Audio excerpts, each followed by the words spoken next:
Sous un soleil brûlant, une petite fille court à travers les champs de coton de Nutbush, Tennessee, sa voix s'élevant au-dessus des herbes sèches, comme un cri de liberté.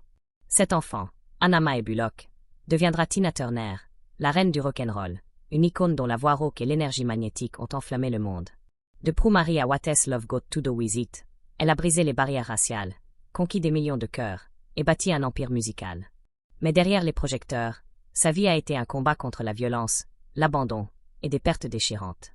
Je vivais une vie de mort, a-t-elle confessé, révélant les ténèbres qui ont failli l'engloutir.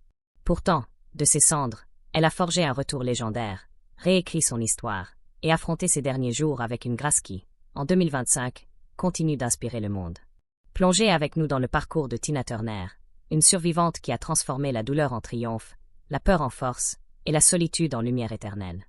Nous sommes en 1939, à Brownsville, Tennessee, dans la petite communauté rurale de Nutbush. Les routes poussiéreuses et les champs de coton dominent le paysage, où la vie des familles noires est marquée par la ségrégation et la pauvreté. Anna Mae Bullock naît dans une maison où la tension est palpable. Son père, Floyd, métayer, travaille dur sous le joug des propriétaires terriens. Sa mère, Zelma, lutte pour maintenir un semblant d'unité familiale. Mais la violence domestique est une ombre constante. Tina, encore enfant, assiste aux coups portés à sa mère, des images qui la hanteront toute sa vie. À 11 ans, le monde de Tina s'effondre. Zelma, épuisée par les abus, fuit à Saint-Louis sans prévenir, abandonnant Tina et ses sœurs aînées, Evelyn et Ruby. 2 ans plus tard, Floyd se remarie et part pour Détroit, laissant ses filles livrées à elles-mêmes. Tina est envoyée chez sa grand-mère maternelle, Georgiana Curry, à Brownsville. Je ne me sentais pas désirée, écrira-t-elle dans Tina. Ma mère ne m'aimait pas, mon père ne voulait pas de moi. Ce sentiment de rejet, profond et cuisant, forge une résilience farouche. Enfant, Tina trouve refuge dans la musique. Dans la chorale de l'église baptiste de Spring Hill, sa voix, déjà puissante, résonne avec une émotion brute. Elle chante dans les rues de Nutbush, gagnant quelques cents pour s'offrir une évasion au cinéma, un rare moment de joie. Pendant la Seconde Guerre mondiale, ses parents déménagent à Knoxville pour travailler dans l'industrie de défense, et Tina est placée chez ses grands-parents paternels, Alex et Roxana Bullock, diacres d'une église baptiste stricte.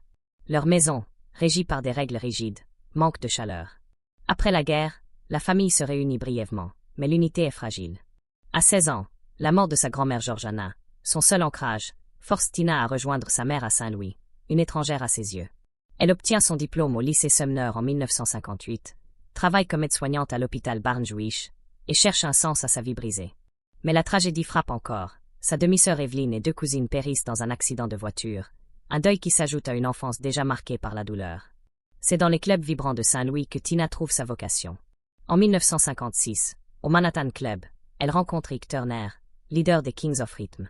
Sa voix, un mélange de feu et de soul, captive Ike, qui l'invite à rejoindre son groupe.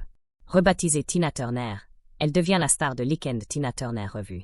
Leur premier hit, A Fool in Love, 1960, les propulse sur la scène nationale.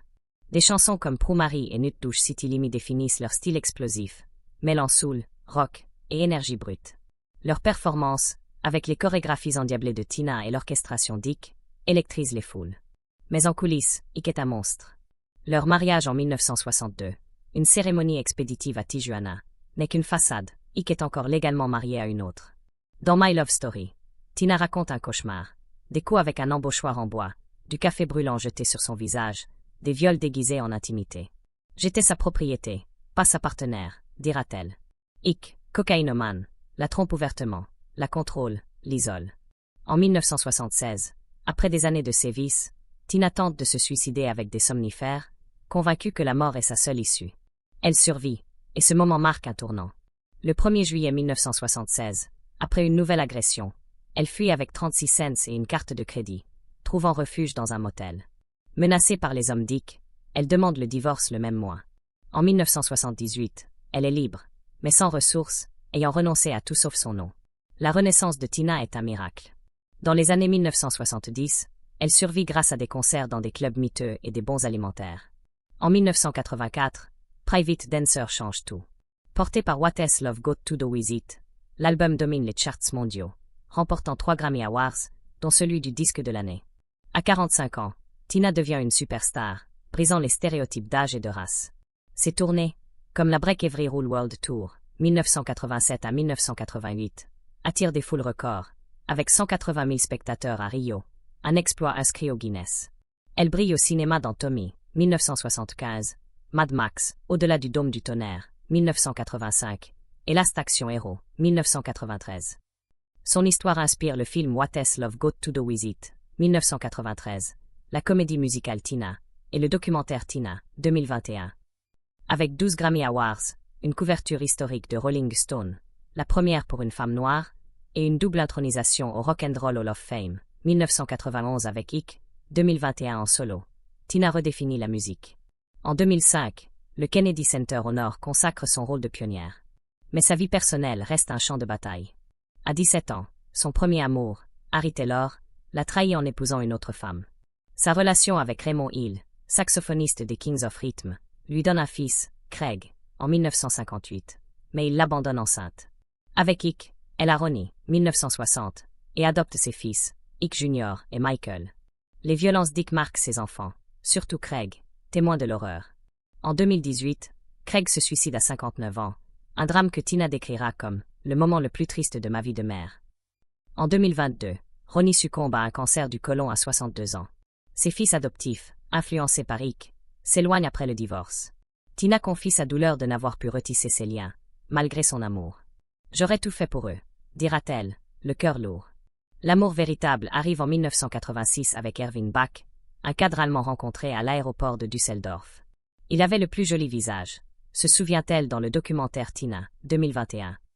Erwin, de 16 ans son cadet, devient son rock, soutenant son indépendance. Après 27 ans ensemble, ils se marient en 2013 sur les rives du lac de Zurich, dans une cérémonie empreinte de paix. Le bouddhisme, adopté dans les années 1970, l'aide à guérir, transformant la haine en compréhension. « J'ai pardonné Ick, mais je ne l'aurais jamais laissé revenir », déclare-t-elle en 2018 au Sunday Times. Sa maison suisse, face au lac, est un havre de sérénité. « Je n'ai aucun regret », confie-t-elle à People. « Je suis heureuse, en paix. » En 2025, alors que ses chansons résonnent sur X et dans des hommages comme la comédie musicale Tina, son héritage est une leçon de résilience. À travers la violence, l'abandon et la perte, Tina a transformé la douleur en art, la peur en force. Quelle chanson de Tina Turner vous touche le plus? Partagez votre histoire en commentaire. Si ce voyage dans la vie d'une icône vous a ému, likez, partagez et abonnez-vous pour d'autres portraits de légende.